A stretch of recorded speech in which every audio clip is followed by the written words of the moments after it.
Magandang araw po, welcome po sa aking channel, Nov9 TV. Patalasasan po, meron po ba kayong mga properties na napapabayaan or non-performing assets? Plan nyo yung ibenta, pero wala kayong oras pagbenta nito.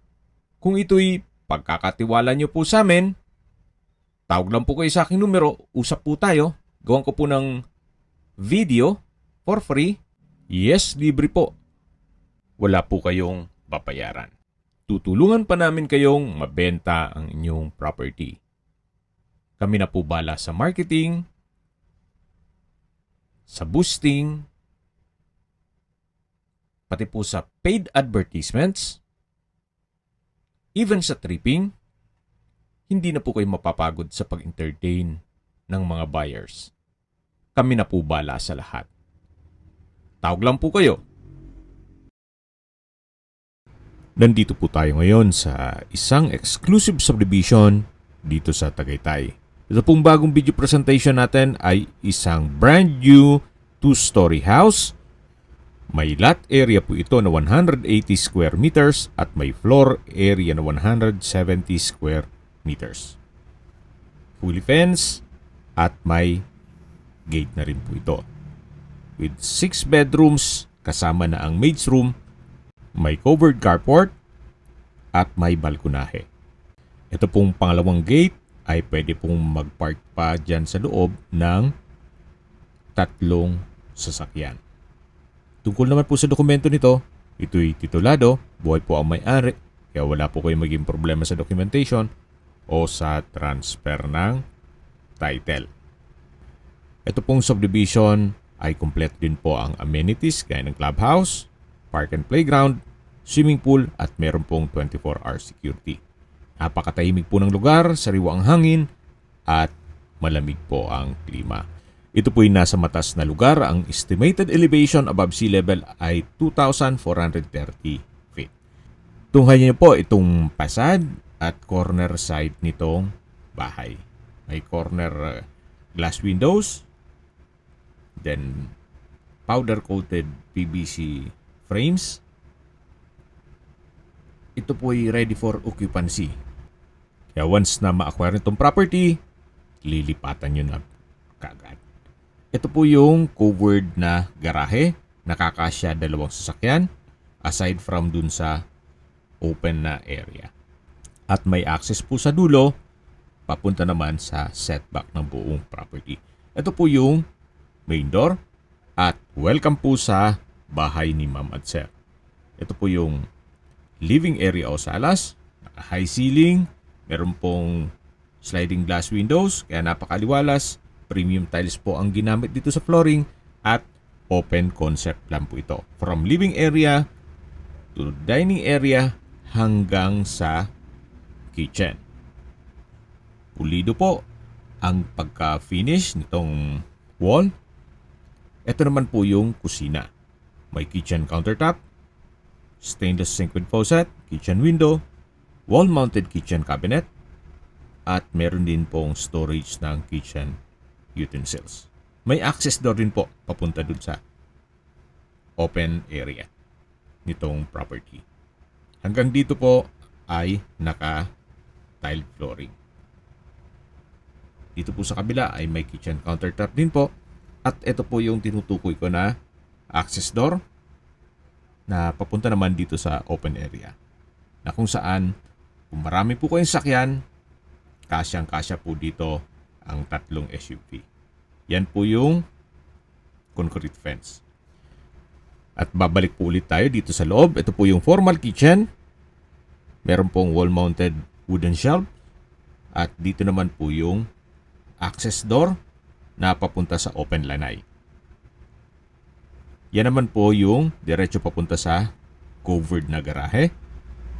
At dito naman po ulit yung dining area. At matatanaw naman natin yung main door. At dito naman po yung hagdan. Ito po yung powder room. May hand wash basin, then water closet, at naka-tile bathroom wall. Ito naman po yung maid's room na may sariling toilet and bath. naka-tile flooring. Meron din pong sliding glass window. At ito po yung tinutukoy ko na banyo. Water closet. Tile bathroom wall. Kompleto din po.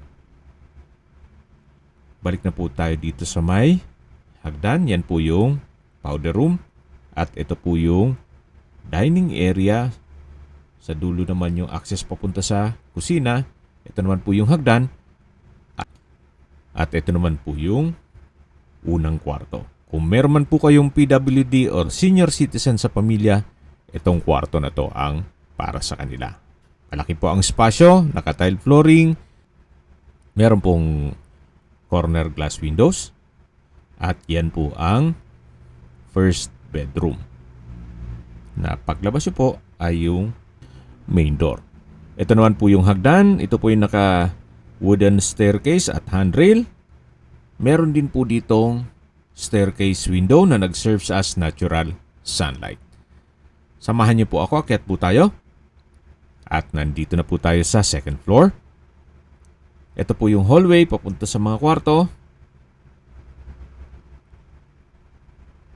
At dito naman po yung unang kwarto o master bedroom. May corner glass window. Malaki ang espasyo. May sariling toilet and bath. Wooden design ng tile flooring. At meron din po itong access papunta sa balkonahe. Pero bago natin i-check po yung balkonahe, eto na po munang toilet and bath. Meron po itong hand wash basin, bathroom window, water closet, may overhead shower, at ito'y naka-tile bathroom wall. Yan po yung toilet and bath dito sa master bedroom na napakalaki po ng espasyo. Yan po yung corner glass window at dito naman po yung access door papunta dito sa balkonahe na kung saan malaki din po ang espasyo nito. May railing na rin po siya at naka-tile flooring. Yan po, tunghayin nyo po itong kapaligiran. Napakatahimik po, napakaliwalas. Isingit ko lang po, yung reason for selling ay property liquidation. May pagbabago sa kanilang plano o change of plans. Kaya bebenta na lang nila ito. Yan po, tunghayin nyo po ulit itong kapaligiran. Yan po yung inyong mga magiging kapitbahay. May ilang-ilang mga nakatayo na rin dun sa kabilang street. Pero dito po sa area na to ay 3 o 4 na bahay pa lang. At dun po sa kabilang side nitong concrete fence ay for sale din daw po, sabi ni owner. Pero ibang may-ari. Kaya kung sakaling gusto nyo mas malaking lote, for sale po yung kabilang property. O lote lang po yun. Ito po ulit yung hallway. At ito naman yung third bedroom. May 2 sliding glass window,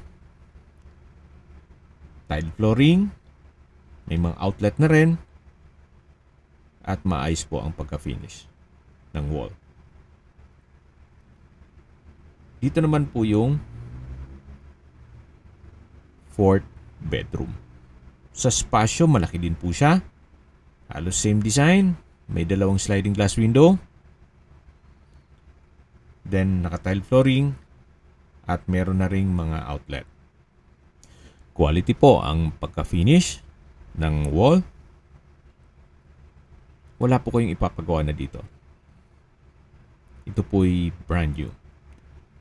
At dito naman po yung panglingwang kwarto o 5th bedroom.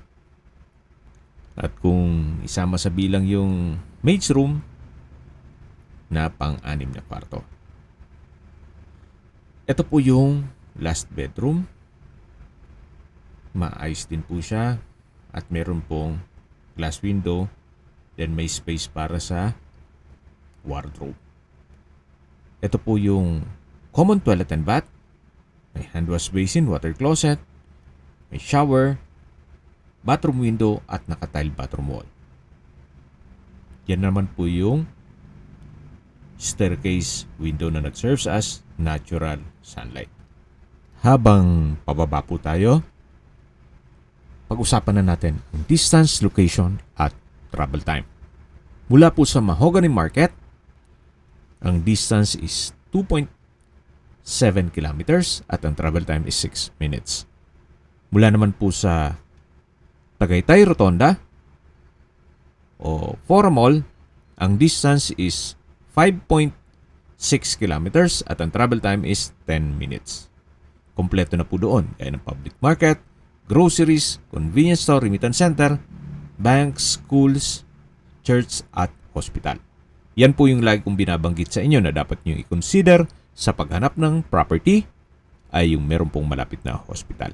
Hindi ko naman po sinasabing sakitin kayo. Yan naman po yung for emergency purpose lang naman. At ito po pala yung service area. At dito naman po yung open space. Itong property na pwede pong garahe ng 3 sasakyan. At balik po tayo sa distance, location at travel time. Mula naman po sa Calax, Aguinaldo Highway, ang distance is 20.4 kilometers at ang travel time is 25 minutes. Mula naman po sa Manila o sa airport, ang distance is 60.2 kilometers at ang travel time is 1 hour and 20 minutes. Okay, sa presyo na po tayo. Binebenta po ito ni owner sa halagang 15.9 million pesos net. Ibig pong sabihin, si buyer na po ang sasagot sa lahat ng taxes at expenses with regard to documentation. Kung magkano lang po yung nagastos niya, maibalik lang daw, then okay na sa kanya. So 15.9 million, meron po kayong brand new 2-story house na nasa loob ng isang exclusive community na kompleto ang amenities at meron pong 24 hours security. Nasa matas na lugar, kaya flood-free area. Once na ma-acquire niyo po ito, pwede niyo na pong lipatan kaagad. Hindi niyo na po kailangan mag-antay ng mga ilang weeks para ma-turn over sa inyo. Once na ma-settle niyo payment, pwede na pong mag-move in. Kung may mga katanungan po kayo o gusto magpaset ng tripping, tawag lang po kayo sa aking numero. Sa mga kababayan naman natin nasa ibang bansa, meron po akong WhatsApp, Viber, Telegram, at Signal. Same number lang po, 0917-316-3399. Sa mga nagtatanong naman po ng aming Facebook, meron po aming Facebook page na Nov9TV at Facebook Real Video. Meron din pong TikTok at Instagram. May ibang YouTube channel po kami, the Nov9TV channel, Nov9TV Listings, Nov9TV On The Spot, Nov9TV Updates, at Nov9TV House Rental. Sana po naibigyan nyo ang video presentation. Paki-like and subscribe na lang po sa aking channel para ma-update din po kayo sa aking future listings. Kung sakali po hanap nyo yung mas malaking sukat ng lupa, meron din po kami ibang listings na pwede nyong pagpilian. Huwag po kayong mag-atubiling tumawag sa amin. Then, let us know your budget para malaman namin kung anong property pwede naming ilog sa inyo. Sa lahat pong viewers, subscriber at nagtiwala po sa amin, salamat po sa suporta.